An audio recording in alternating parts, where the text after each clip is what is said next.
Bem-vindos a mais um vídeo no canal Deus no Coração. Que essa mensagem possa transformar a sua vida, que Deus lhe abençoe sempre, e jamais perca a fé em Deus, que o milagre irá acontecer. Com uma historinha muito simples que talvez você já tenha escutado. Um homem tinha um temperamento muito difícil, era muito bravo, brigava com Deus e o mundo, e ele procurou um mestre e pediu a ele: como é que eu faço para controlar esse homem bravo que mora dentro de mim e que machuca tanto as pessoas? O mestre estava mexendo no chão, nem para cima ele olhou. E ele só disse assim: dentro de nós moram dois cães, um muito bravo e um manso. E o homem perguntou: e qual deles há de sobreviver? Aquele que você mais alimentar. Se nós optarmos por alimentar a nossa vida material, somente a nossa vida material, nós jamais descobriremos a graça de sermos de verdade. Seremos para fora, seremos sucesso para o outro. Mas se nós alimentarmos a vida espiritual, a busca pela palavra, o conhecimento de Deus que passa pela vida, se nós nos embrenharmos nesta missão, nós teremos a feliz oportunidade de um dia aplaudir a vida que a gente escolheu viver. Porque nada, minha gente, nada pode nos fazer mais felizes ao final da nossa vida que a gente morrer satisfeito com a vida que a gente escolheu viver. É simples de entender. E isso nem é cristão, viu? Vem antes do cristianismo. Aristóteles já falava da necessidade que o ser humano tem de educar a sua vontade. Então até os ateus também podem se beneficiar desse ensinamento, que foi completamente assumido pelo cristianismo. A nossa prática religiosa tem filosofia na sua raiz. Esse foi o grande trabalho de Agostinho, Tomás de Aquino, que foi lá buscar no conhecimento acumulado pela humanidade, quando Jesus nem era nascido, quando nós ainda não estávamos em contato com essa revelação divina que nos diz que Deus quis ser um de nós, andar entre nós, falar-nos uma linguagem que nós entendemos. Estava lá na raiz. Aristóteles dizia que se uma pessoa quiser viver de forma harmoniosa, ela tem que educar a sua vontade, educar o desejo, eu gosto de dizer. Você começar a perceber que você é um território a ser educado. Você quer uma coisa mais cristã do que isso? Eu evocar diariamente a força da minha vontade para me educar, para ser um homem bom, para ser um homem justo, para ser um homem que faz escolhas pela vida, que promova a vida que está em mim, que promova a vida que está no outro. Essa é a atitude cristã, e ser genuíno, genuinamente cristão. A primeira coisa que nós precisamos ter é a compreensão de quem somos. Esse talvez seja o caminho mais doloroso e nem sempre ele é facilitado nos dias de hoje. Por quê? Porque chegar ao conhecimento de quem somos requer quebrar as estruturas convencionais da superficialidade. Ninguém consegue se descobrir na superficialidade, porque o eu, o mais profundo, ele não é tão acessível assim. Por isso que é tão perigoso a gente passar uma vida inteira vivendo as fachadas, os disfarces do eu, sem chegar à consciência de quem ele é. Eu preciso administrar diariamente o acesso à minha verdade pessoal, porque eu sei quem eu sou à medida em que eu investigo quem eu sou. O outro me imagina, ele me imagina pior do que eu sou, ou ele me imagina melhor. Nos dois casos é ruim. Agora, eu não posso me imaginar. Eu preciso investigar quem eu sou para que eu tenha condições de descobrir quais são as minhas aptidões, quais são as minhas possibilidades, quais são os meus limites, e a partir disso, dessa descoberta, eu ter condições de compreender onde é que eu vou ser mais feliz, onde é que eu vou ficar mais realizado. Isso é maturidade, isso é conhecimento de si, é percepção de si e do outro. Porque como é que eu me conheço? Quando eu me analiso e quando eu me vejo refletido no outro. O autoconhecimento passa por aquilo que eu apresento a mim mesmo sobre mim, sobre aquilo que eu percebo, e o meu autoconhecimento passa também sobre aquilo que o outro me diz sobre mim. É claro que o que o outro vai me dizer, eu vou fazer o crivo. É importante que você saiba que o outro realmente tenha informações importantes sobre você, mas ele também pode ser mal intencionado ao lhe dizer algumas coisas. Então precisamos ter um cuidado. É importante demais, é quando você é capaz de retirar os excessos que impedem você de ter um contato com você. Toda religião séria ensina a meditação. Por quê? Porque a meditação é uma oportunidade muito promissora, feliz, que nos oportuniza justamente o contato com a gente.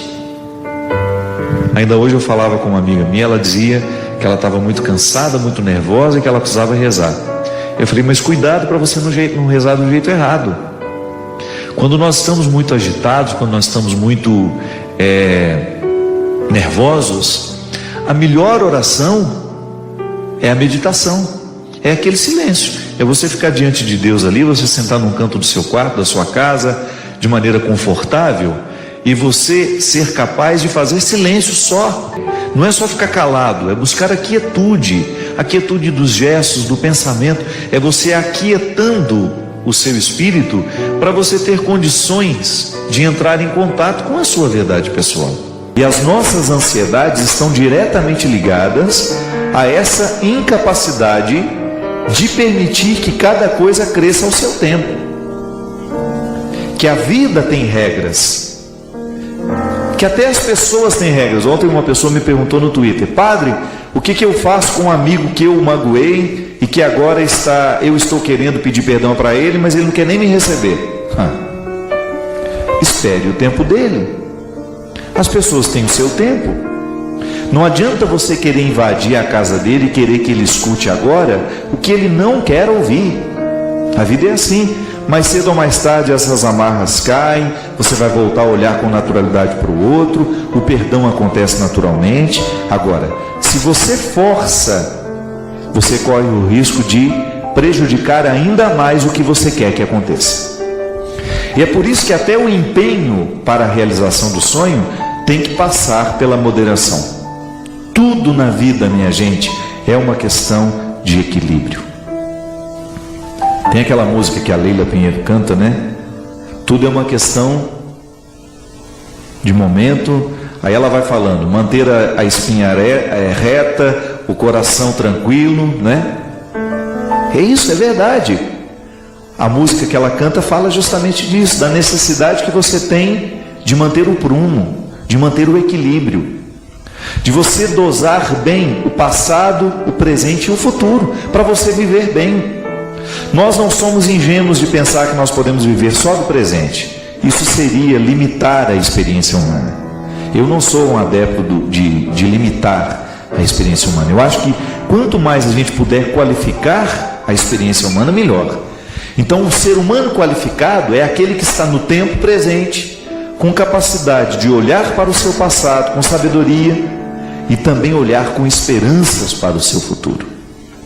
E aí você identificar que aquilo que você quer carece de tempo para amadurecer. Seria tão melhor se todos nós soubéssemos viver essas esperas. Seria tão mais interessante se nós pudéssemos ter a capacidade de esperar pelo outro, né?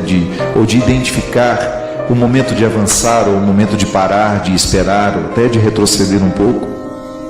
Que a vida é assim, minha gente. Às vezes, quando você avança demais, você corre o risco de entrar em territórios que ainda não são seus. E aí causa estranheza a você mesmo, né? Quantas vezes eu já vivi isso? A minha ansiedade me levou a ocupar um lugar que ainda não era para mim. Poderia até ser no futuro, mas não era ainda. Não era o momento exato. E porque eu quis avançar, eu acabei prejudicando a realização daquele sonho ou a concretização daquela espera. Então viver o período das esperas e você saber identificar qual é o desejo de Deus para você, preste bem atenção no seu presente e veja o que nesse presente você já pode fazer para antecipar o seu futuro ou para preparar a realização das suas esperanças. É o que a gente precisa. Muito mais que ser grande por fora, ser brilhante por fora, ser brilhante nesta exterioridade, vale a grandeza interior, minha gente. Vale essa grandeza de alma. Porque a gente só vai crescer à medida em que a gente souber resolver essa contradição nossa de cada dia. Pode observar, boa parte dos pecados que nós cometemos, é claro que tem esses pecados do nosso dia a dia, mas eu falo de pecados que produzem uma ruptura no nosso ser, que são tão profundos, que deixam causas tão profundas em nós, que são capazes de dificultar a gente ser quem é. A conversão é a oportunidade que nós temos, já à luz do Evangelho, a gente descobrir o que em nós precisa ser modificado, precisa ser retomado, porque às vezes nós vamos nos distanciando, a gente vai se distanciando de nós mesmos. É muito fácil a gente se perder. Quando a gente superficializa a vida, a gente tem um prejuízo que a gente não pode calcular. Só o tempo vai nos mostrando o que aquele prejuízo nos causou. As pessoas são cada vez mais superficiais, deseducadas, deselegantes, desrespeitosas, indispostas à profundidade. E às vezes as pessoas não têm essa disposição, elas estão indispostas a viver o processo do autoconhecimento. Aí prevalece a imaturidade, prevalecem as escolhas acidentais, que não são essenciais, e você percebe, nossa, como eu errei naquela hora, porque eu não prestei atenção em mim, eu não prestei atenção no meu desejo, eu não prestei atenção naquilo que meu coração dizia. Deus nos fala muito pela intuição, minha gente. Deus nos fala muito quando nós somos capazes de silenciar o mundo artificial em que nós estamos inseridos e prestamos atenção em nós mesmos. Essa semana eu estava pensando, sabe? Um dos maiores desafios que nós precisamos viver na vida, além dos muitos que a gente tem, é a gente ser honesto com a gente mesmo. Olha, você enfrentar a desonestidade do outro com você é até suportável. E a gente pode até vencer. Depois que você quebra o poder daquela desonestidade, que você reestabelece a ordem, você pode até crescer a partir daquilo. Agora, a partir do momento que você é desonesto com você mesmo, existe muito poucas possibilidades de você superar. Porque esta desonestidade, ela vai alimentando um jeito de ser. Porque o outro, ao ser desonesto comigo, eu olho nos olhos e eu digo para ele umas verdades e eu volto a harmonizar o meu coração. Agora, quando a desonestidade está dentro de mim mesmo, aí não tem como. Eu preciso ser muito sincero comigo mesmo, com o meu processo, com as minhas escolhas, com aquilo que eu estou permitindo que entre na minha vida ou não. Nisso depende a minha honestidade com o meu processo humano, dessas contradições que eu estou dizendo. Você conhece as suas contradições, você sabe onde é que aperta a pedra no seu sapato. Você sabe onde é que está a sua fragilidade, onde é que está a parede frágil da sua casa, da sua vida, onde é que está a trinca que precisa de reforço. Agora, se você for desonesto, fingir que não sabe, fingir que não viu e começar a protelar essa mudança para o ano que vem, para a semana que vem, você não vai chegar ao resultado que você merece, porque vai faltar desonestidade nesse processo. Talvez seja por isso, minha gente, que Jesus tinha uma facilidade muito grande de olhar nos olhos dos miseráveis e desejá-los, querer que eles estivessem ao lado dele. por causa disso. Pode ser que no miserável, assumido, ele encontre mais honestidade do que naquele aparentemente santo, mas hipócrita. E é esta miséria que nós precisamos saber reconhecer. A gente descobrir que na fragilidade do nosso coração há uma predileção de Deus por nós. Deus prefere a minha fragilidade, mas não para que eu fique frágil a vida inteira, para que eu fique resmungando, não. É porque no momento em que eu sou frágil, eu tenho a possibilidade de ser honesto com essa fragilidade.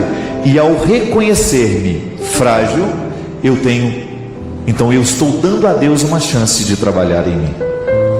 Diferente de quando eu não assumo, de quando eu nego. É por isso que o Evangelho será sempre uma instância de conversão, de mudança.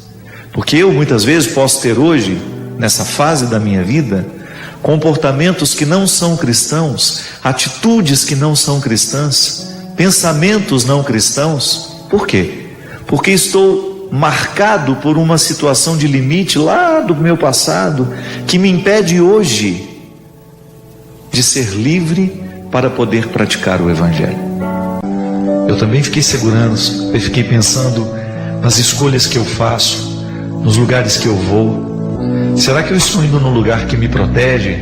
Será que eu estou indo num lugar que me guarda? E aí você extrapola, vai além. Não é só do corpo que nós estamos falando. Será que eu estou num lugar que realmente me protege do ponto de vista espiritual, amoroso, afetivo? As pessoas que estão ao meu redor, essas pessoas me fazem bem? Será que essas pessoas me constroem? Será que a amizade delas me protege ou não? Será que o amor do outro é verdadeiro? Porque também nós muitas vezes oferecemos o nosso coração para o outro, mas nós não preparamos nada o coração para a chegada do outro. Como ser mãe. A mulher que está grávida, de alguma forma está preparando o coração para depois ser capaz de amar, de cuidar, de doar-se a um ser que vai depender dela. Está entrando na vida dela. É a experiência do cuidado. O amor, a guarda, é sempre uma experiência de cuidado. E diante desse sofrimento de tantas pessoas, nós também pensamos naquilo que nós protegemos, naquilo que nós amamos, naquilo que nós guardamos. Nós somos responsáveis uns pelos outros, pela segurança, pela vida, pela alegria, pela felicidade. E nós não podemos negligenciar isso. Onde quer que Deus nos coloque ao longo deste ano, que a gente leve essa consciência. O que eu vou provocar neste lugar que eu vou entrar? O que eu vou provocar na vida dessas pessoas que vão passar pela minha vida? Que sejam coisas boas, que não sejam tragédias, ou que a gente viva para promover o que é bom. Eu acho que esse é o nosso compromisso, Como cristãos, o tempo todo eu esbarro nessa verdade, nessa realidade. É minha responsabilidade promover um mundo melhor. Então, se eu abro um estabelecimento, esse lugar tem que ter a marca desta mística. Eu preciso fazer de tudo para que este lugar seja seguro e possa proporcionar às pessoas segurança, que ele seja promotor de vida, não promotor de morte, de desgraças. Que a minha vida seja sempre a promoção de vida, que a minha vida seja sempre a promoção de coisas boas. E aqui eu volto a uma fala que não me canso de dizer, que a postura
cristã, ela não nasce na hipocrisia, não nasce na mentira.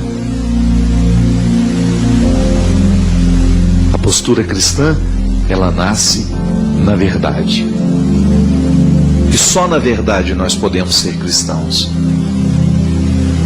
Porque nós vamos olhar para o outro sem os preconceitos que são tão próprios do nosso coração, sem os sentimentos que são mesquinhos e que são tão próprios dos nossos olhos.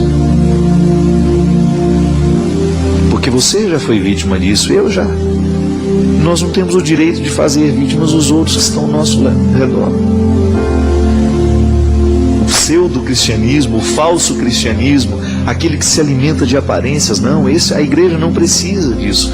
Cristo não precisa do pseudo-cristianismo no mundo, que ele só faz mal.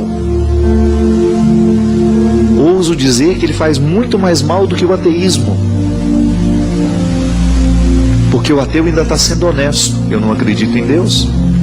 Mas quando nós dizemos que acreditamos em Deus, mas não somos capazes de viver como tal, nós estamos pecando contra o Espírito Santo, né?